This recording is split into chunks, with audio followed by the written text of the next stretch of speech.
Welcome to the Farm Station Podcast, where we focus on getting started on homesteading, growing, and living the sustainable dream. I'm your host, Wendy Literal. Let's get started.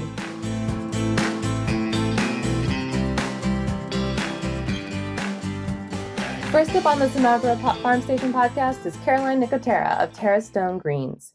She's a microgreens farmer, and she's on with us today to talk about all things microgreens. We're going to cover why they're important, how and where you can grow them, and what you should expect if you go on to grow them commercially. So with that said, let's go ahead and get into it. So let's start with, you want to give a little introduction about who you are? Sure, that'd be great, yes. So I'm a resident of Fredericksburg. I'm Caroline Nicotera, and I've lived in Fredericksburg since '92. My background is in fine art, and I had the extreme pleasure and fortune of studying in New Haven, Connecticut, and Paris, France.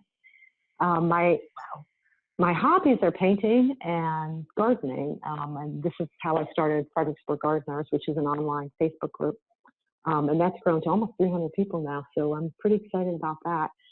And along the way, my husband and I are pretty competitive athletically, and we decided we were going to do a half iron competition a few years back, and through the training, it's an incredibly depleting experience nutritionally. You just can never acquire enough nutrition, and you're constantly replenishing that, as well as trying to recover and get the energy to go on to the next level. It's an incredible experience. I'm glad that I participated in it, but along the way, we just couldn't seem to eat enough. We were losing a lot of weight, and that's not a good thing when you're competing, to lose a significant amount of weight. So we did some research, and we found out through our research and the University of Maryland that there was an emerging superfood called microgreens. And so I said, oh, this is something I can do. It's gardening. Hey, I love it. So we read further on about it, and the overwhelming evidence of this superfood, which is now in the forefront of so many restaurants and the health community itself, we said, let's give it a go. So we bought the basic equipment and tried it. And it was the very beginning of the whole microgreen journey for Terra Stone Greens and organics. At that point in time, we found that we were finally getting the restorative needs that we require. It was an incredible boost. It's like a vitamin D shot almost. You just feel so good with this. And the reason is because of the high nutrition that it offers. I'd love to tell you about that. Do you want me to go into that right now, the nutritional value of it? Well, let's come back to that part. What more about like the energy boost did it give you? Like like you said, it was almost like a vitamin B shot. Like what was it? Like what did it make you feel? Like was it just like, I can tackle today, or is it like I can run an extra mile, or like what kind of energy boost did it give you? Yeah, so basically it my probably the biggest challenge for me was getting down the 56-mile ride, cycle ride. And so I would get to a certain point just knowing my training, and all of a sudden you can't have another power bar. You just can't do it. And so yeah, I would have these microgreens, and I wouldn't eat them raw. I would have them in a green smoothie that was prepared. So at a certain point, I would have that, and I don't want to say it was like a rush, but all of a sudden the energy was there, and it was just a quick recovery, I guess is the best way to put it. And that's when your body just needs it. It doesn't have time to convert. It needs something, and it was there. So from that point of view, it was a perfect marriage as far as, our needs. It met our needs, and we thought, wow, let's expand out. If it's this great, it's got to be good for other things. So, let's incorporate it into our daily life, which we did at that point in time. Yeah. So let's start with like what exactly are microgreens? Just for anybody that, most people that are listening to this probably already have an idea of what microgreens are, because that's why they clicked on it. But what exactly, like what is the definition of a microgreen? Great question. Yeah, they're the earliest emerging plants. They're small seedlings, and when you see a tiny seedling coming through the ground with the first two little leaves on it, that's exactly what a microgreen is, and that's when it becomes harvested at that point in time. So they are the earliest emerging plants, and they're vegetables and herbs. I generally grow, I have about 7 that I kind of concentrate on, depending on what the order is, but these are the the highest producers and the highest sellers. So they are colorful, they're tasteful, they have robust flavor. Color is wonderful because they're used for garnishments as well as incorporating right into the culinary suggested menus of whatever the chef is doing for the day. And they are very, very perishable. They're very delicate. Some of them are almost, I want to say as thin as almost a spider's web, and others are a little bit thicker, like the radish. You can really see the seedling in that. And let's see, so that is what they are. They grow basically from the same seed that you would plant in your vegetable garden. And you basically are shortening their life. After about 7 to 15 days, they're harvested, and that's it. The difference between, here's a good question here that I get a lot. What's the difference between sprouts and microgreens? They sort of appear the same, but they're totally not. I grow them in soil. You can do them hydroponically, but I prefer to grow them in soil. And with a sprout, you can eat the roots. And with a microgreen, you simply do not eat the roots. You eat the leaves and the entire plant short of the roots. Sprouts are grown in less amount of time than microgreens are generally. They don't require the same sunlight or lumens that microgreens require. And I happen to think that microgreens are absolutely gorgeous because of the brightness of them, the greens, the reds, and the yellows that are produced. It's like that fresh spring green you see, this time of year. It's May right now, and everything's kind of coming up, and it's really, really intense colors and greens. That's kind of what I think of microgreens. It's just, even though they're different colors, it's just so bright, and then of course as they older, they fade out, and it's just, I'm like, it's a plant.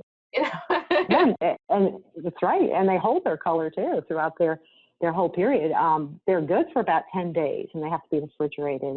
After about 10 days, and they start to look really limp, and they start to decline. And at that point in time, you don't want them because they won't have that robust flavor, and their nutrition starts to decline at that point in time too. After about 10 days.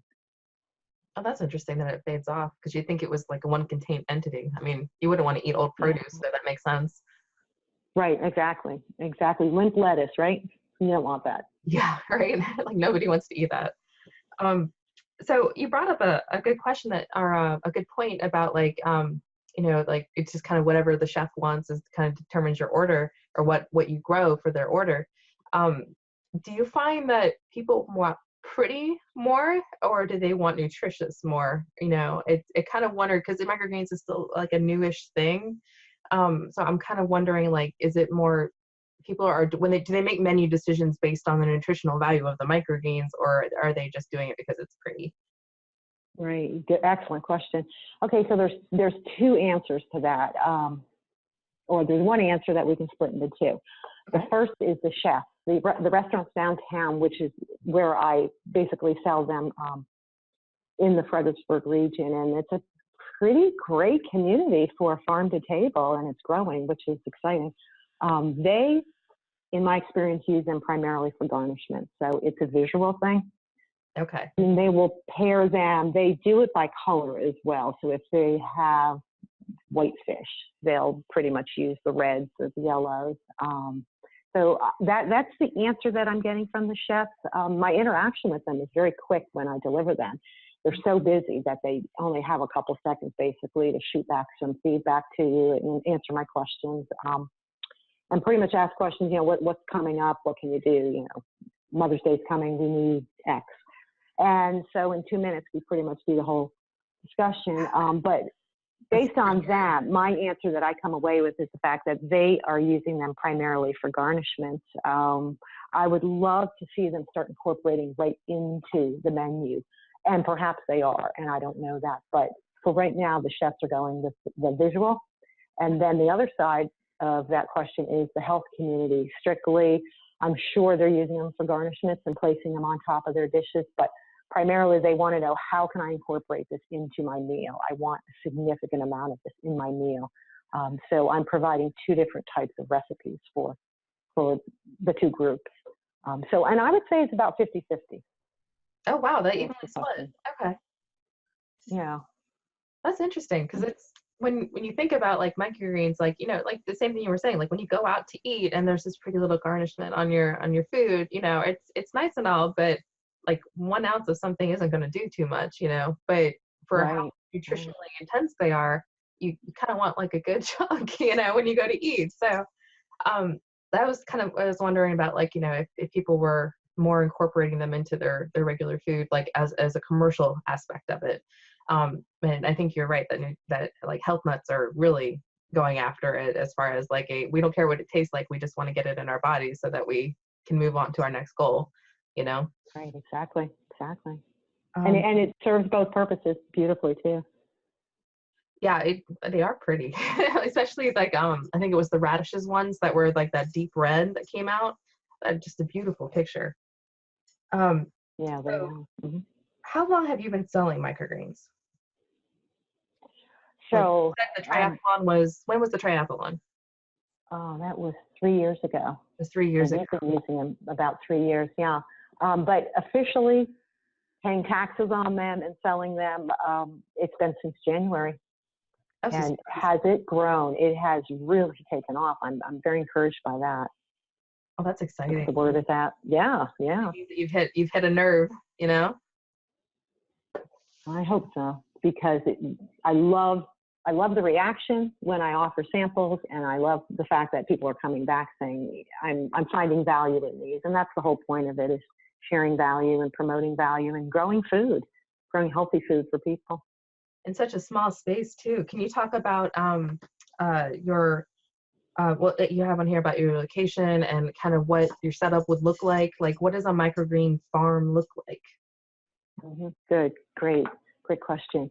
So we are considered an indoor vertical urban farm. And that means that I live in the suburbs, and I live on a half acre in we're Spotsylvania County. My zip code is Fredericksburg, and we're right on the city line, right next to Central Park, which is a huge shopping mecca in our area. Mm-hmm. And I grow them subterranean, which means that basically I have converted part of my basement into a grow room. And it works out perfect for us because the temperature is modulated and it's kind of the same. The wintertime, it dips down a little bit. In the summertime, it gets more humid. But for the most part, it remains in the same range, which is great because the whole goal of the indoor vertical farm is to mimic the outdoors. But it's a perfect environment. It's really like the Garden of Eden because there are no pests and there's no drought and there's no swamping from extra rain. So we create the outside and bring it inside. And so we grow on shelves, metal shelves, and they have LED lights above them, 4-foot LED lights, and they just plain shop lights is what you would visualize as that. And they grow in 10 by 20 plastic trays that are filled with soil. The soil composition is organic soil and peat moss. And they are broadcasted on top of the trays, and they're put in darkness for 3 days till they emerge. And they actually I stack them 4 at a time, sometimes 3 at a time, depending on the variety. And they emerge and germinate in complete darkness. And once they're ready to almost be completed, I throw them under the lights. And under the lights, they remain there for 18 hours a day. And at the same time, we have a dehumidifier going, we have fans going, we make sure that the humidity level remains within a certain range, and the heat or air in the room is a certain range. And let's see, I'm trying to think what else. Yep, they're very thirsty, so they drink a lot of water. So I water them sometimes twice a day, depending on which variety it is. And here's something that's very cool about them. Once they are under the grow lights, which is LED lighting, in about 3 hours, they are inserted under the lights as a yellow color because they have no chlorophyll in them. And within about 3 hours, they are 100% filled with chlorophyll. So they go from yellow to green, and it's almost a progression that you can watch if you hop back in every half hour or every 15 minutes. You can see the difference. That's amazing. Which is amazing. Yeah. And then at that point in time, they are grown for about 4 more days. Depending on the variety. when they're ready to go. It's a fast harvest, so we can turn about 3 harvests a month, which is a really high profitability if you're doing it. And if you're looking at it from that point of view, if you're growing outside, you have 65 to 70 days to wait until your harvest. With the microgreens, it's every 7 to 14 days about. And That's there's great. a new I'm sure harvest coming right like behind it. Yep. they can get their Yep. order very quickly. Right. Exactly. Why the fans? Is it just to mimic the wind blowing, or is it for humidity reasons, or? Right. Another awesome question. So the fan indoors, what are my challenges that I have to come and face with these little microgreens? Because that they're watered daily and sometimes twice daily, mold grows from water. That's the source of mold. So we want to make sure that we are providing wind, if you will, to blow any pathogens that might come into the microgreens through water or through the soil or through the seed itself, that we want to blow the pathogens away. So the wind, and that's what it does outside too. It carries seeds and it self-pollinates. But in our case, we just want to make sure that it's not stagnant air. So we're constantly circulating the air to mimic the wind, if you will. That actually brings up another question is that what do you do? What are some common some problems you have growing microgreens? Like what are some common ailments that people would run into? Right. Wendy, this is the best thing about microgreens. I barely have any problems. Because it's so quick. Yeah, exactly. So the problems that I've come across really are more growing pains as far as the business and spiraling out. I guess in the beginning, training myself, like, when is it ready to harvest? And does it look like it's ready to harvest? And okay, how long does it last? And all that was trial and error. The biggest challenge that I come across with, and it's not even really a challenge, it's just a process that I have to go through, is making sure that there's no mold and making sure everything is incredibly sanitized. And I do that through hydrogen peroxide and bleach. So once the microgreens are harvested, I never use the soil again. I compost it out, which is biodynamic farming. And that's a direction that I want to go further into with it. But so we only use the soil one time. We plant it, they're harvested, and then we compost the soil outside in our gardens. So we never have a chance of introducing any pathogens, as I mentioned before. Then the trays are washed, cleaned, scrubbed, and then sanitized with bleach and hydrogen peroxide. So in the event, because we can't see pathogens, of course, in the event that anything is lingering, it's no longer a possibility. But that's really the biggest challenge, other than the business end of it, which is making sure the order's out on time. I've had a couple of crops that have failed, and that's because I switched seed companies, trying to get that sale in and trying to, cut corners in the beginning. And that was in trial and error. But once I found 3 really reputable seed sources, which are all organic and non-GMO, I haven't had any trouble. So shout out to these companies that they're doing a great job and sourcing their seeds really well.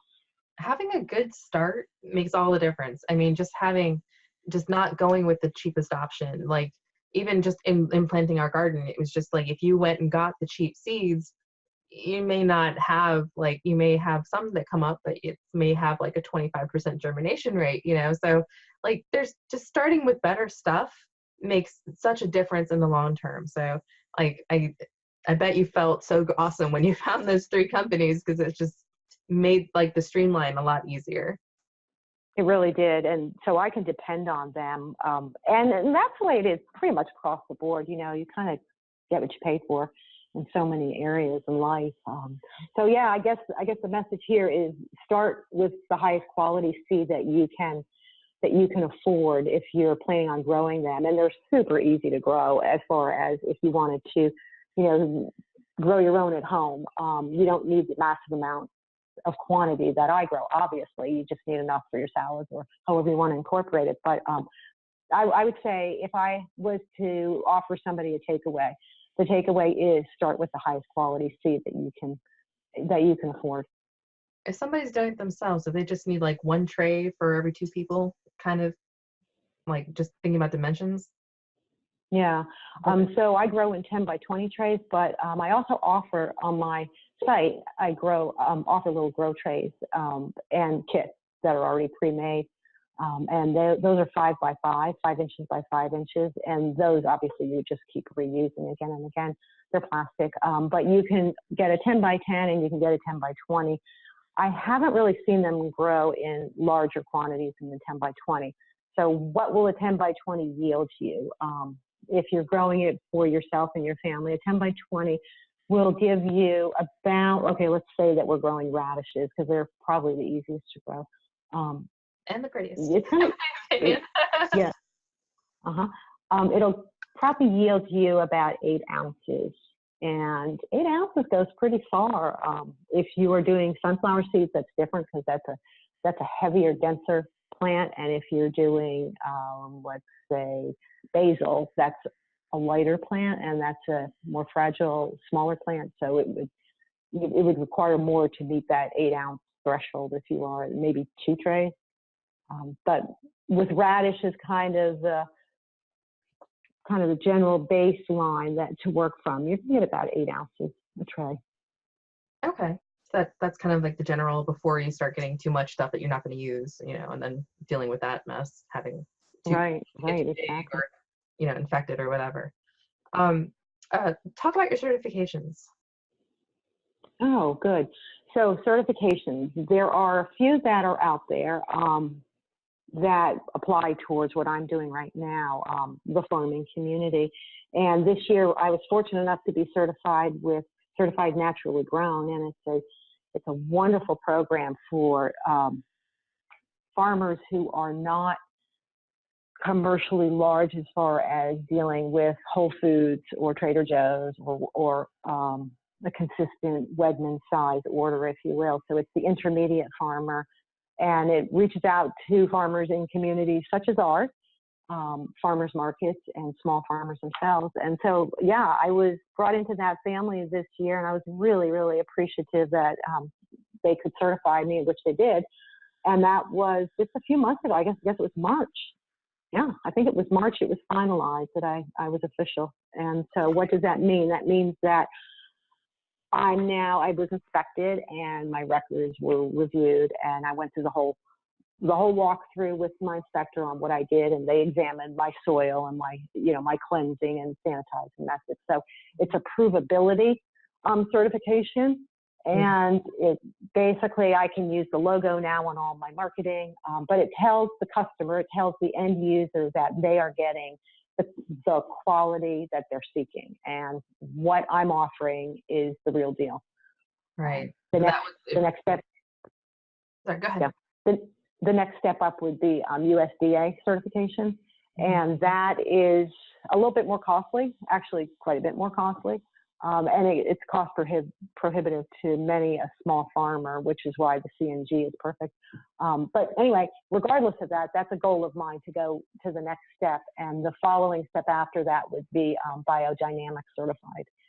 I also applied for women-owned small business status, which will help down the road if I decide that I want to go large-scale commercial. That's exciting. I mean, that's just seeing the business growth that it has that potential to get that big because it's a wanted product. That's really exciting. Right. I think my location speaks volumes, and the fact that I'm so close to 95 if we ever needed to start transporting, and we're close to the train station, and but 95 would be the big one if we wanted to go commercial. That would bring us to Richmond, and that would bring us to DC, and further out as well. 95 is so bad in our area. Right. It's like, oh yeah, 95 is a great option. Can't wait to get on 95. Yeah, for those that don't know that are listening, 95 down in the Fredericksburg area is a total show. It's just awful. Yeah, so it made me smile when you said that. Yeah. All right, let's see. You mentioned in here, like one of my notes is that you mentioned in here about one of the challenges of growing beets was about the hull being an issue. Is it just kind of like something that you want to avoid, or is it just not a product that, like, why do you put up with it? Yeah, great. versus Yeah. just growing something else? Yeah. So beets are fun. I guess you have to like beets to really do a microgreen beet, and you have to be able to see it to the end, because it's a challenging microgreen for me personally. And I'm always out trying to find, okay, I've solved the problem, and here's exactly the problem. Chard is also the same issue. They come in a hard hull. The seeds are a very hard hull. You can soak them to try to soften them up, but basically when you plant a beet microgreen, you have to kind of put soil on top of it, just a tiny layer on it. For some reason, it helps them in their germination journey. So once they pop through, they have these long, slender leaves once the leaves emerge, but the hull is still on one of the leaves. So it has two leaves, and the hull sits on the end of one of the leaves. And you think, okay, in due time, due to weight or watering or growth, it's going to fall off, but it doesn't. It just stays there. And it drives me crazy. Does it result in because I know sometimes when seeds hang on too long, that the part under the seed stays yellow, which just in our consumer market, like if you're trying to sell microgreens that have a little bit of yellow on the end, people are going to think, oh, immediately, oh, there's something wrong with this, when there's not. Do you? Right, yeah. Well, exactly, because it blocks out the chlorophyll. So what do? So I go down there with my little gloves on, and I sit there for an hour and a half, and I hand pick each hull off. Well, that works really well when you're trying to do 20 pounds. No. Okay. So yeah. So it's crazy. So I'm constantly watching our favorite YouTubes to say, how do I remove these hulls? So I've tried everything, and I've come up with a 50% solution. So really, 50% meaning that I bury them a little deeper, and I continue to pull them off. And yeah, right, exactly. So that's my 50%. So I haven't really solved the problem, but here's the story on the beets. They are amazingly tasty. Oh my gosh, they're so delicious. And their color, their color is probably the prettiest. If I had to market a microgreen in a visual context, it would be the beet for sure, hands down. It's so beautiful because the red is so red. It's right there. It's a blood red, and then it's topped with beautiful green leaves with red veins going through them, if you will. So it's a complex looking microgreen, but it's gorgeous, and it's worth it. At the end of the day, it's worth it. Is it? Yeah, it sounds like it's probably. Well, I mean, just for the visual aspect we talked earlier, just having just the beauty on the plate, So I'm sure that's probably a good order to have, even if it is a pain. We'll put a picture of the beets in the show notes, just so that people want to see what beets look like. They can just go to the website and check it out. And I'll put it in there along with all the information about how to get in touch with you and everything. So we've talked about equipment. We've talked about what it's like to grow them. Is there anything you want to talk about as far as like just the ways to use microgreens in your daily life? Like we talked a little bit about smoothies and things like that, but just ways to incorporate it that maybe somebody that's brand new to microgreens might be looking for ways to put it in their food without being overwhelmed by microgreens. Sure. That's a great question.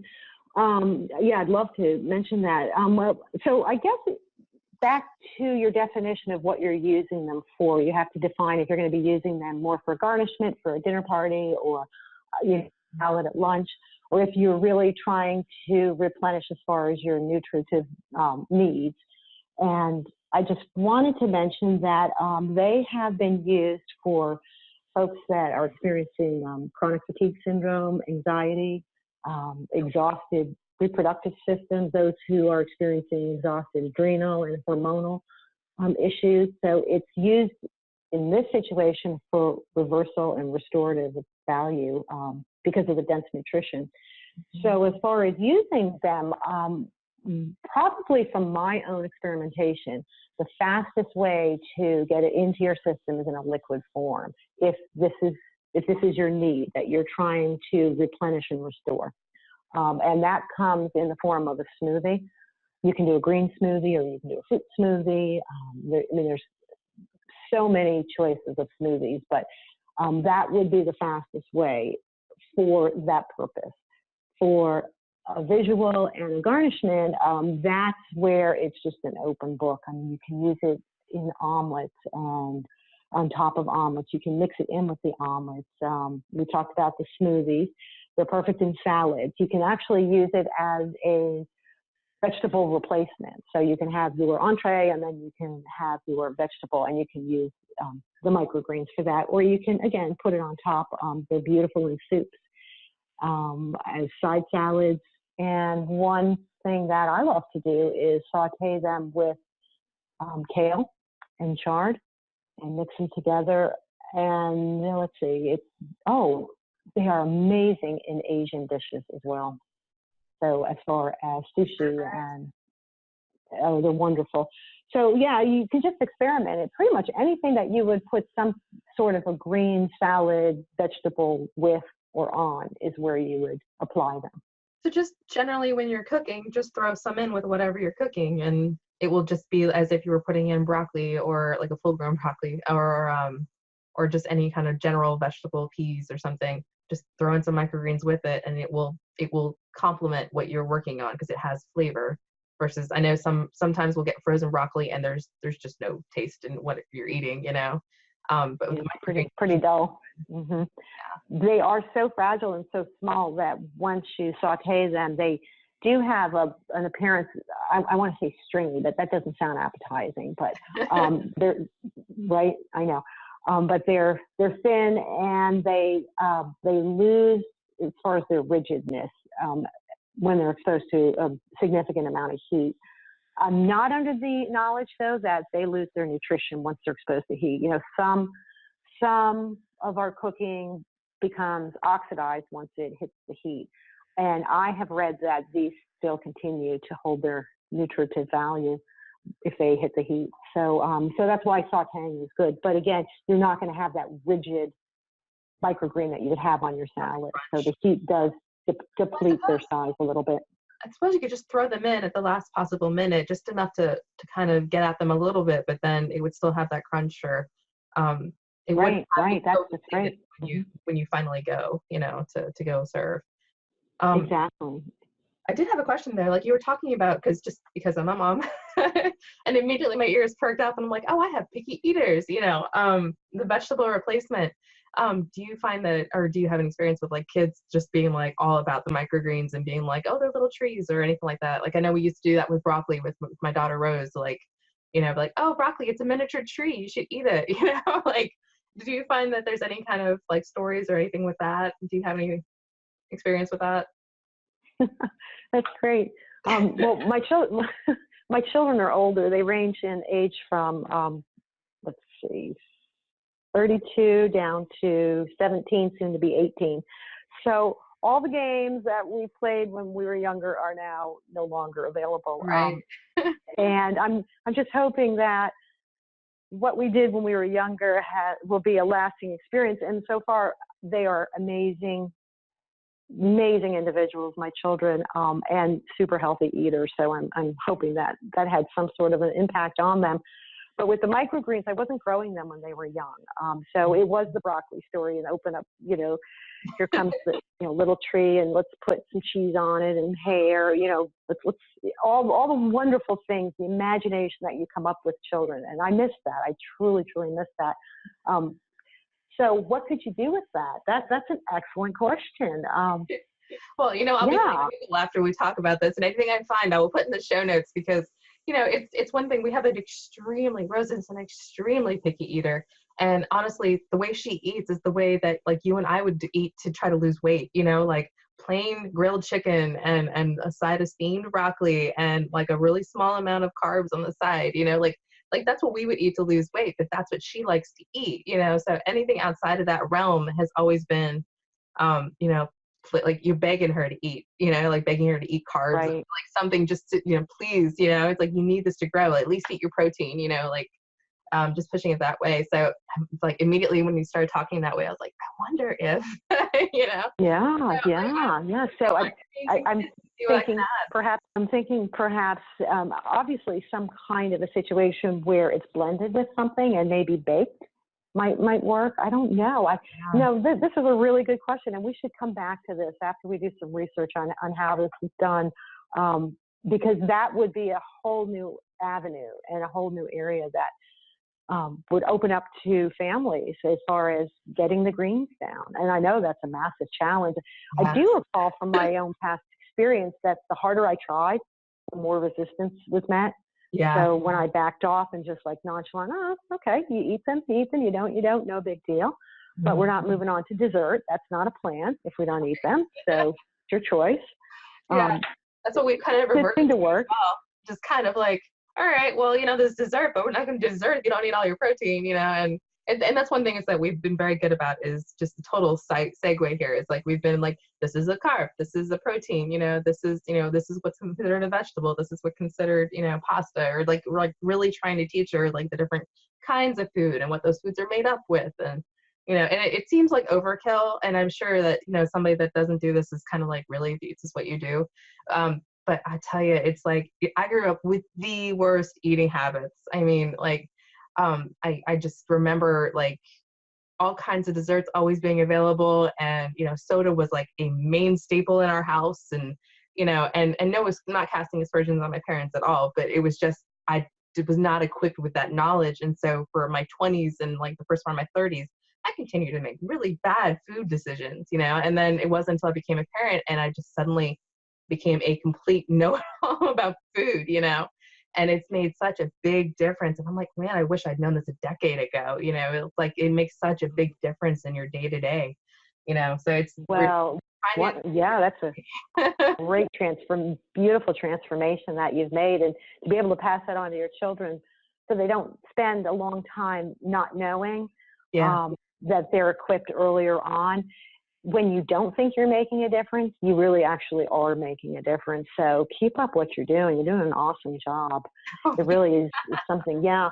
I was raised in New Jersey, and we had a massive we had a massive garden. It is the Garden State in our backyard. And we were organic before organic was vogue, because there was really no such thing as organic. We just didn't use pesticides, and fertilizers was the compost that we generated from the house and the scraps around the yard. So it's kind of the biodynamic direction that I think we all should be going now, but it existed back then, and this was in the early 70s. And so when I went away to college and graduated, I was really excited about getting things that crinkled, like bags that crinkled and chips and things like that. And so I kind of veered in that direction. I was like, wow, this is wonderfully salty, and isn't this easy? Microwaves were not around, and so everything was pretty much cooked either barbecued or on the stove or in the oven. I know I'm dating myself now, but so it wasn't really an easy way to like just run in the kitchen and grab something to eat. Everything had to be sort of prepared. And I came from a pretty large family.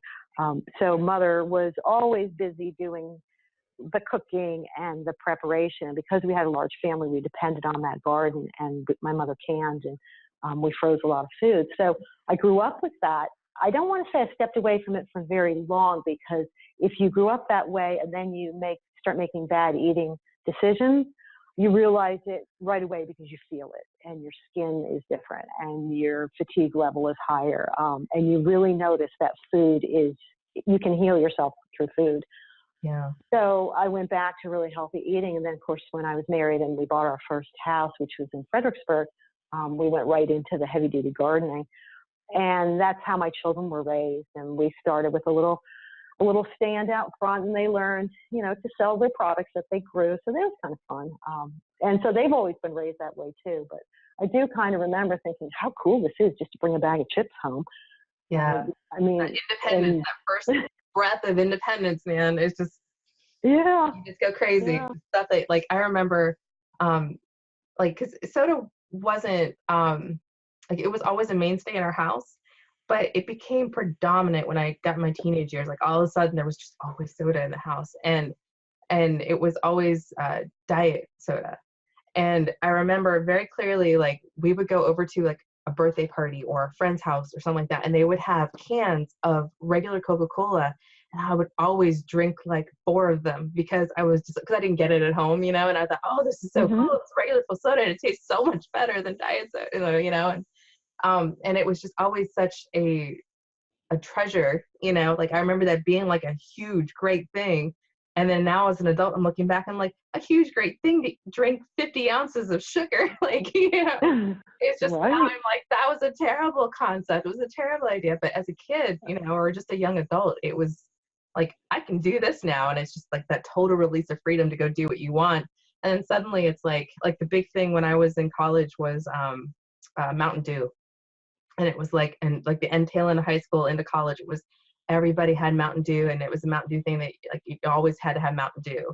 You were always hyped up on sugar and always hyped up on caffeine. And it was just, think about what that was doing to your teeth and your body. And just like, when I finally quit soda about 5 years ago, it was just the difference in my system and the way it worked. I mean, but it was after 15 years of drinking soda constantly, just that difference. And so now when things like microgreens come out and like highly nutritious stuff, like, it's worth it to pay that extra couple bucks at the grocery store to get the higher, better quality product, because you're going to feel better in the coming week when you finally eat that thing. And I feel that way about microgreens too. I feel like it's probably like one of those, I mean, it's a superfood, right? So it constantly, is replenishing your system. So microgreens are a really easy way to feel better without having to do too much. I mean, you reach into a box and you put it on your food. It's easy peasy. It's not a difficult thing. It's not like a massive change to your lifestyle, and they taste good. So exactly. Yeah. Well, congratulations though for stopping soda. I never was a soda drinker, so I can honestly say that I didn't go through that withdrawal from soda that so many people experience. But yeah, that's right. But as a kid, we had Kool-Aid, and that was probably even worse than soda. I mean, when we were younger, it was a little packet, and you added 3 or 4 cups of sugar to a pitcher of water, and then that was it. That was interesting. How awful was that, right? Yeah, I remember this as well. Like you'd have your pitcher, your plastic pitcher that was stained because of the Kool-Aid, and you put that in, and you add your sugar and your water. Yeah, I remember that. Well, let's go ahead and close it out. You want to start with, I'm going to put all of just as a side note, I'm going to put all of these links and like where to find your, like the seed companies that you recommended, and the websites and the Facebooks. I'm going to put all that stuff in the show notes on the website. So let me just start by saying thank you so much for being with us today. And where can people find out more about you? So, of course, I'm online, which is wonderful. What would we do without the internet now? Right. And I have a website, terrastoneorganics.com, and that is the website where it's TERRA, Stone, STONE, organics.com. Okay. And that on that site, I have a skincare line that I developed, natural skincare.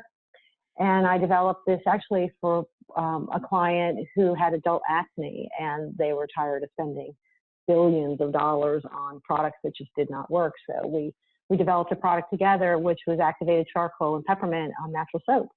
And from there, my soap business started, which was Terrastone Organics.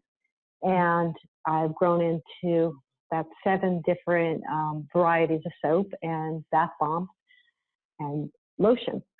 So that's a line that I'm also growing as well. And most recently, I have branched out into CBD oil, which is legal in Virginia now, and it's the oil from hemp, which is used for a multitude of issues, primarily, well, I can't say primarily, but I would use it for pain and arthritis. Many people use it for anxiety and sleeping disorders. And so I'm incorporating it into the bath bombs and into a salve that you could basically rub on your skin and your joints. But that isn't out on the market yet. It's still in development. And I have kits, microgreen kits, and I sell seeds, of course, the microgreens. Mm-hmm. And okay, so the microgreens are Terrastone greens, and my soap line and supplies, garden supplies, are Terrastone Organics. But they cross post. So what's on one will kind of be on the other. there are two different websites, but right now it's Terrastone Organic. So if you want anything to do with the microgreens, you'll go to the link for microgreens, and then it'll bring you to Terrastone Green, where you can order and find out a plethora of information about microgreens. I'm on Facebook with Terrastone Organics and Instagram. I'm in several restaurants downtown, and I do 2 CSAs, Fredericksburg, which is an organic CSA, community supported agriculture, and Sneeds. I do private delivery service, and then this week I've agreed to start marketing at Culpeper Hospital Farmers Market as well. So that's where you can find me. And our Fredericksburg Gardening group that we're both in together. That's a great group. If you don't know it, go online now. Go to Fredericksburg Gardeners on Facebook. It's a great group. Nice people. Everybody's got a ton of information. Yeah. It's a great resource for gardeners who are hobby gardeners or full-time farmers as well. And I think we're up to about 300. Close to 300 anyway right now. We're a closed group, so you have to ask to join. But that's another place that you can reach out and find me there, or any of the gardeners as well. If you have questions about this. But so that's where you can reach me. I'm local to Fredericksburg, and I deliver to homes in the Fredericksburg area. I'm just trying to think if there's any other way that.